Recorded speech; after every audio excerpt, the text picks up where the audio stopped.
이혼 측근을 배신해야 산다. 그렇군요. 여러분들이, 저거 무슨 소리야? 웬 윤석열한테 배신을 하라고 이렇게 명을 하지? 라고 돼 있습니다만은 제 말씀은 이렇게, 곱씹어보면은, 틀린 말이 아니고 아마 현 상황에 가장 필요한, 그 그룹, 윤 캠프에 가장 필요한 그 쓴소리가 아닐까 생각이 듭니다. 네, 여러분들 아시다시피 지난주 목, 금 잇따라 조금씩 발표를 했는데요. 그 중에 한 사람이 김성태 전 의원이죠. 전 의원이 직능 그 본부장인가요? 네, 그거를 맡았는데 바로 발표를 하자마자 굉장히 후폭풍에 시달렸습니다. 왜 그럴까요? 네, 김성태 전 의원은 딸이죠, 딸. 네, 자식의 KT 부정 채용을 부탁을 한 건데, 결과적으로 사법적인 처리는 받지는 않았습니다. 무혐의 처리로 종결을 했기 때문에 그걸로 인해서 김성태 의원이 정치 생활에 지장을 받고 이런 거는 별로 앞으로 없을 수도 있겠지만, 네, 대선 캠프를 어떻게 보느냐에 따라서 이거는 굉장히 실책입니다. 네. 본인도 이게 나는 설마 시간이 조금 지났으니까 괜찮겠지라고 생각을 했다는 윤석열 후보의 말도 적절치 않습니다. 시간이 많이 흐리다니요. 우리 특히 지금 취업난 겪고 있는 젊은 층에게는 그 2, 3년이란 시간이 바로 엊그제처럼 느끼고 있는 것이죠. 따라서 이게 문제가 되니까 윤석열 후보가 어제 그 딸 부정 채용은 저도 알고는 있었습니다만은 시간이 조금 흘러서 제가 이렇게 아주 올바르게 생각을 못한 것 같다라고 얘기한 것도 적절치는 않고요. 2, 3년 전의 사안을 글쎄 이 이른바 빅10 10명 안에 드는 중용을 하는 사람들의 최근 행적을 이렇게 거르지도 않고 임명을 하나요? 왜? 자당 후보기 때문에 그렇습니까? 그거는 아닙니다. 네, 그거는 아닙니다. 그러면 청와대에 들어가서도 인사를 그렇게 할 건가요? 인사가 망사가 되지 않기 위해서는, 즉 인사는 만사야 되는데 모든 것에 바로 첫 출발이자 기초여야 되는데 인사가 망할 망자에 망사가 되는 경우는 우리는 볼 수가 있습니다. 왜? 자당이기 때문에, 왜? 자기를 도와주는 사람이기 때문에 검증을 안 하나요? 만약에 자기들 윤 후보 참모가 이러이러한 인사안을 갖고 왔어도, 김성태 의원은 내가 개인적으로 존중은 하지만, 우리 지금 선대위에서 쓸 상황은 아닌 것 같다. 나중에 내가 청와대에 들어가고 대한민국에 필요한 경우에, 그럴 경우에는 본인이 제일 잘하는 거에 맞추어서 따로 쓰임새를 갖겠다라고 하면 좀 좁습니까? 바로 그렇습니다. 참모들이 그렇게 해도 머리가 명징하게 깨어 있으면은 이거 김성태 이하는 아니다 라고 얘기를 했어야, 그러면 아마 그 캠프에서조차 윤 후보가 맹탕은 아니군요. 검찰 수사만 잘하는 거줄 알고 다른 건 다 경험이 없기 때문에 지금 맹탕 논란도 여러 군데서 있지 않습니까? 특히 민주당에서는 그렇게 잘하는 게 뭐가 있느냐, 수사 말고 잘하는 게 뭐가 있느냐라고 제가 나중에 얘기했지만 산무 이렇게까지 공격을 하는 마당에서 윤 후보가 이거 만만치 않은 내공은 있구나라고 아마 캠프 내에서부터 자연적으로 그런 게 올라올 겁니다. 그럼 언론은 당연하지요. 캠프 내에서 그 많은 입들을 통해서 윤석열 후보가 김성태 안을 반려를 했대, 이러이러한 얘기도 같이 했다는 거야 라고 하면은 언론에서 이거 하면서 상당한 또 이 탄력 있는 기사를 많이 써줄 겁니다. 그런데 그걸 덥적 받고 발표한 직후부터 김성태가 웬 말 하고서 여기저기서 쭉 그런 그 반대 목소리가 나오니까 이틀인가요? 이틀 만에 저는 그 지난주 화요일 날 제가 말씀을 드렸죠. 아마 김성태 의원은 오래 가지 못할 것이다.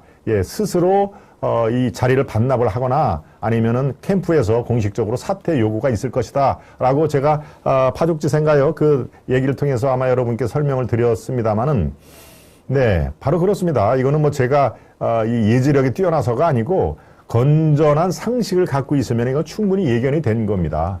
바로 시작되는 선대위에서 이처럼 이 하자 있는 결정이 있으면은 그건 초반부터 이건 지는 싸움인 것이죠. 네, 바로 김성태 전 의원 개인한테는 이번 일이 상당히 상처로 남았겠습니다만은 이 이른바 정권 교체라든가 윤석열 후보의 인사관, 사람을 용인술 이런 거에 대해서는 다시 한번 이 반성을 하기를 바랍니다. 네, 뿐만이 아닙니다. 뭐 김성태는 지금 이제 여러 이 언론에서 문제 있는 인사로 지적이 됐기 때문에 제가 이름을 거론을 하지만 이름까지 거론을 안 할 사람들은 지금 뭐 10손가락도 모자랍니다. 네. 많죠. 당직자들 하대를 해서 이렇게 무리를 잃었고 이 이른바 일시적인 탈당. 예, 여러분 야구에 원포인트 릴리프도 있으지만 딱 몇 달만 이렇게 탈당을 해가지고 다시 또 들어가는 뭐 이런 경우가 많이 있지 않습니까? 예, 글쎄 한참 경선이 치열할 때 이 홍준표 후보 캠프에서 그런 말을 한 적이 있습니다. 우리 캠프는 단촐해도 너무 단촐하다. 이 무슨 전체 총회 모든 사람이 다 모여서 이 회의를 하는데도 50명이 넘지 않더라. 뭘까 뭐 3, 40명인데 저쪽에는 곱하기 14 곱하기 5 그러니까 50배는 되더라라는 말을 저한테 한 적이 있는데요. 예, 50명이라 치도 50배는 어떻게 됩니까? 2,500명이죠. 네, 캠프, 뭐, 여의도도 있고, 저 광화문에 이마 빌딩도 있고, 한참 때 거기에는 뭐 캠프가 워낙 바글바글 해가지고, 그렇습니다. 그냥 또 다른 제3의 캠프, 제4의 캠프 이렇게 돼 있는데요. 네, 홍준표 후보가 거명을 하는 거는 자기들의 50배라고 얘기를 하더군요. 그만큼 많은 사람들이 그 캠프에 외곽에 이렇게 몰려든 겁니다. 왜 그럴까요? 왜 그럴까요? 예, 정치 시작한 지 불과 몇 달도 안 됐는데 왜 그렇게 사람이 몰려들까요? 네, 바로 그렇습니다. 가장 여론조사에서 앞서 나가니 대통령이 될 가능성도 그만큼 높은 거 아니냐라고서 몰려드는 것이죠. 네, 김정인 전 위원장은 그걸 보고 조금 뭐 얘기가 그렇습니다만 파리떼라고 표현을 하더군요. 네, 파리떼가 너무 많이 몰려 들어오고 있다. 이거 결코 윤석열한테 도움이 안 된다라고 돼 있는데요. 예, 파리떼는 먹잇감을 향해서 또는 냄새로 이렇게 몰려드는 것이죠. 네, 사람을 파리떼라고 표현하는 게 좀 그렇습니다만은 아무튼 이권, 예, 대통령을 당선시키고 난 그 뒤에 이권이라든가 더 큰 게 자리죠, 자리. 예, 대통령이 임명할 수 있는 게 뭐 직접 간접으로 할 수 있는 게 3,500개라는 거 아닙니까? 3,500개. 네. 대통령이 저분들을 좀 썼으면 좋겠다라고 하는 게 중요 요직만 3,500개. 네. 뭐 서울시장이니 또 각 지역체의 지자체당도 상당 그것만은 안 되지만 상당히 많은 사람들을 쓸 수가 있는데 바로 그렇습니다. 그렇기 때문에 많은 사람들이 캠프에 몰려드는 거 아니겠습니까? 네. 바로 그 이유를 국민들이 윤석열 후보를 지지를 했던 이유를 잊어버리면 안 됩니다. 왜 그랬을까요? 예, 실제로 올 4월 7일 날 그 지자체 선거가 있지 않습니까? 서울시장, 부산시장. 그때까지 이 대선 여론조사를 하면요. 이쪽 이른바 보수 우파 중에서 5%를 넘은 사람이 단 한 명도 없었습니다. 여러분들 잘 기억나시죠? 이쪽에는 뭐 이재명, 이낙연이 다 이른바 고공행진을 하고 있을 때 이른바 자유우파 중에서 5%의 지지율을 갖고 있는 사람이 한 명도 없었습니다. 예, 한번 여러분들 살펴보시면 진짜 그랬네. 예, 그랬죠. 자, 그러면 이게 뭘 뜻하는 얘기일까요? 5%를 넘은 사람으로 정권 교체가 안 된다. 그러고 불과 한 몇 달 뒤를 보니 이 정권, 문재인 정권의 추미애 또는 뭐 박범계 이런 이른바 그 헤게모니를 줬다는 사람들하고 한판 세게 붙은 사람이 부각을 된 거죠. 부각이. 예, 그러니까 이 상황이 대한민국의 정세가 윤 후보를 불러낸 겁니다. 본인 스스로가 그렇지 않습니까? 내가 정치를 하고 싶어서 했느냐, 대한민국 국민이 불러서 내가 나온 거 아니냐라고 가끔씩 기회 있을 때마다 얘기를 한 게 바로 그런 의미입니다. 바로 윤석열 후보를 지지한 것은 정권 교체라든가 대한민국의 위기 상황에 대해서 지금 현재의 기존 정치인으로서는 해결이 안 되니 당신이 한번 신선한 그 무기로 신종병기로 한번 뚫어보시오라고 하는 게 민심의 가장 키워드 아니겠습니까? 예. 그런데 지금 그 캠프라든가 제가 조금 이따가 얘기를 하겠지만 그렇지 않고 몇몇 또 수십 명의 그 사람들은 국민들에게 눈살을 찌푸리게 하는 사람들을 다 주위에 이렇게 모았고 아주 핵심 중용을 한 상태에서 많은 사람들이 실망을 하는 것이죠. 따라서 제가 오늘 논평을 할 주제는 바로 그렇습니다. 윤석열은 지금 자신 주변에 있는 측근들을 배신을 해야 된다.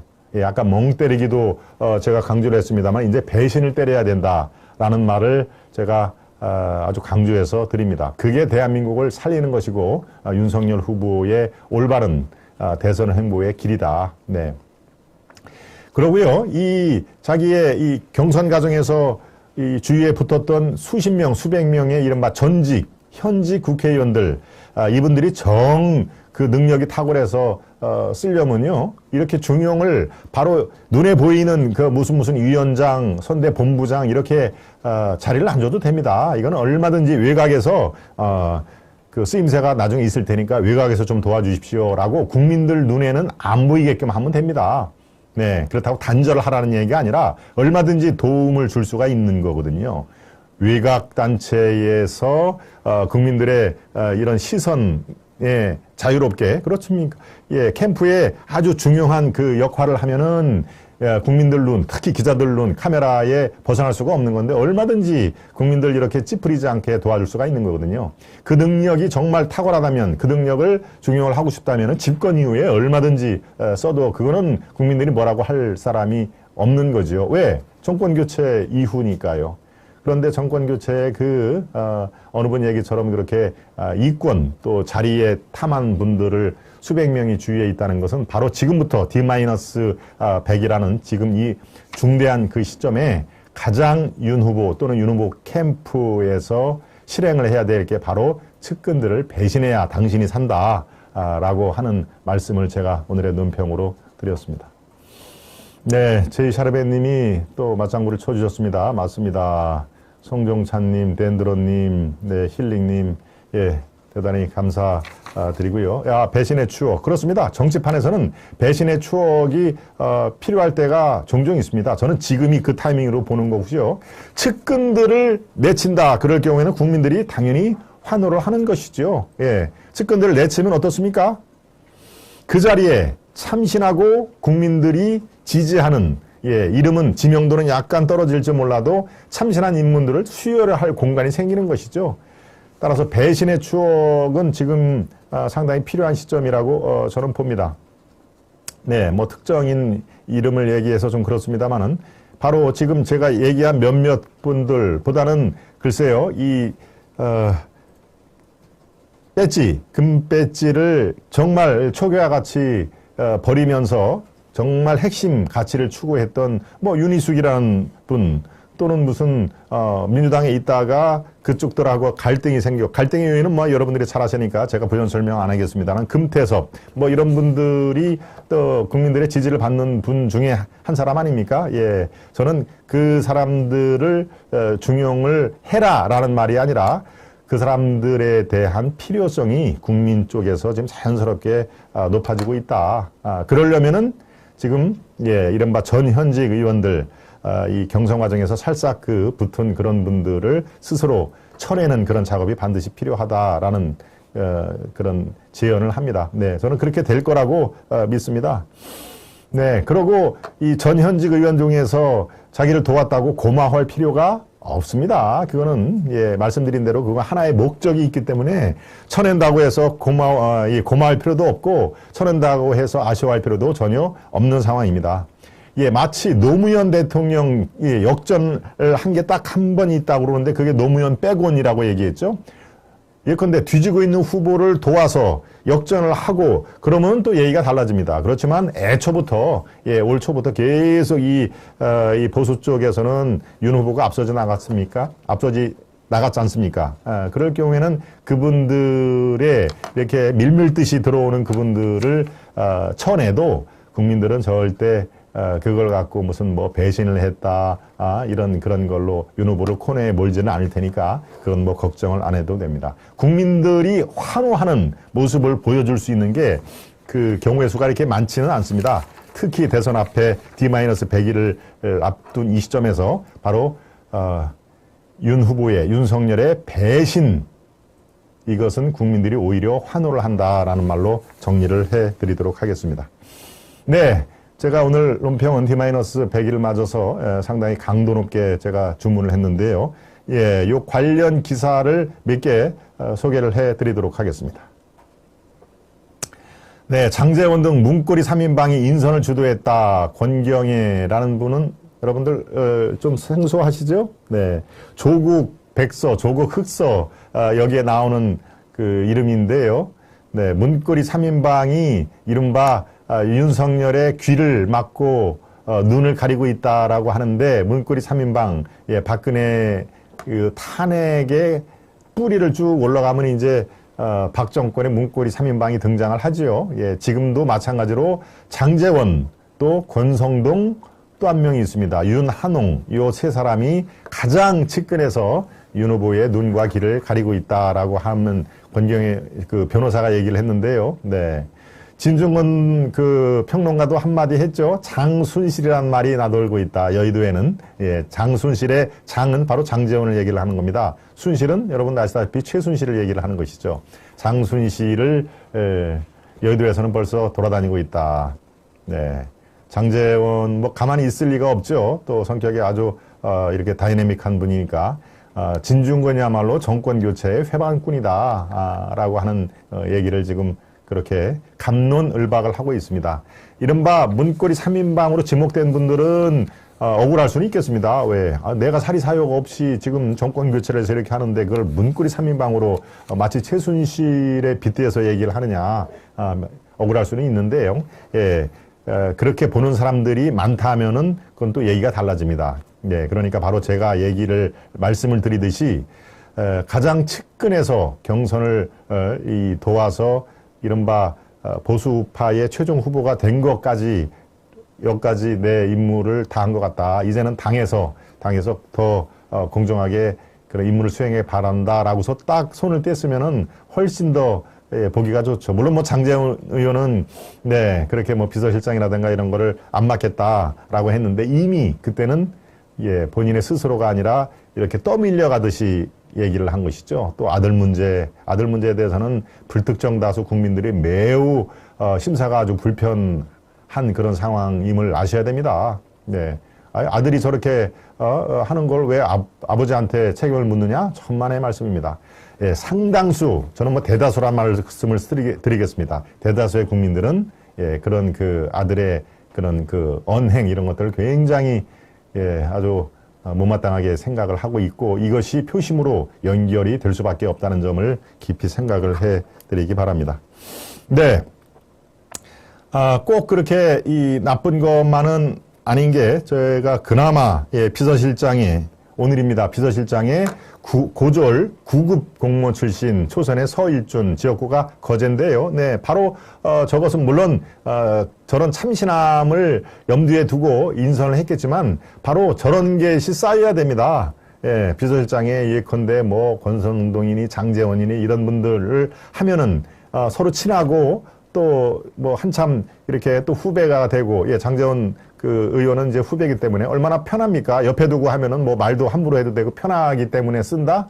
지금은 그렇게 한가한 때가 아니죠. 바로 저런 고졸 9급 공무원 출신의 서일준, 아마 서일준이라는 의원 이름을 들어본 분들은 글쎄요, 그렇게 많지 않을 겁니다. 아마 10%도 채 안 될 것 같은데요. 제 생각에는. 바로 저런 분들을 발탁해서 그리고 저런 분들이 갖고 있는 이른바 서민의 어느 정도 상징하는 예, 그런 것을 자꾸 이렇게 개발을 하고 연구를 하고 그런 분들이 저런 분들이 또 주위에 또 좀 많겠습니까? 그러니까 저런 분들을 발탁을 하는 것은 네, 이른바 아까 제가 말씀드린 데는 국민의 환호에 한 발짝 다가가는 그런 뭐 환호까지는 아니더라도 하여튼 국민이 그래도 뭐 생각을 하는구나라는 한 발짝 접근하는 데는 매우 이 긍정적인 효과가 있을 것이다라고 얘기를 하는데요. 예, 제가 방금 막 들어오기 전에 이수정 또 이런 분들 쭉 얘기를 그 인사가 나오는 걸 지금 보고 들어왔습니다만은 공동선대위원장에 이수정, 조경태, 김도읍 등 임명. 네. 이 중에서 이제 조경태 의원은 여러분들 아시다시피 홍준표 의원의 바로 처음으로 홍준표를 지지하겠다라고 나선 분이죠. 예, 또 제가 전화 인터뷰도 하고 그랬습니다만은 조경태 의원, 저는 뭐 저 정도 인선은 네, 바람직했다라고 잘된 인선이라고 생각을 합니다. 네, 이수정 공동선대위원장은 그 이준석 대표가 반대를 했다고 하는데요. 예, 반대를 한 이유는 뭐 저도 알 거는 같습니다만은 일단 인선이 된, 예, 여러분들 뭐 범죄 심리학자로 아마 TV 화면에서 많이 본 분이죠. 예, 저분은 뭐 실제로 민주당에서 도움을 요청하면 민주당에서도 또 약간 역할을 하다가 네, 이번처럼 또 야당에서도 또 도움을 요청하면 또 이렇게 뭐 학자니까 뭐 그럴 수도 있습니다. 예, 그런 분들, 예, 오늘 쭉 말씀을 드렸습니다만은 네, 정확한 냉철한 시각으로 예, 경선 때부터 주위에 있는 많은 전직, 현직 또는 이미 갈 것자의 거물이죠. 갈 것자의, 예, 큰 것자의 거물이 아니라 갈 것자의 거물들이 혹시라도 이 자리라든가 또는 뭐 이 이권 카르텔 이런 거에 연루가 될 가능성이 있는 분들은 가차없이 예, 배신하기 바란다라는 말로 예, 이슈 1을 마치겠습니다.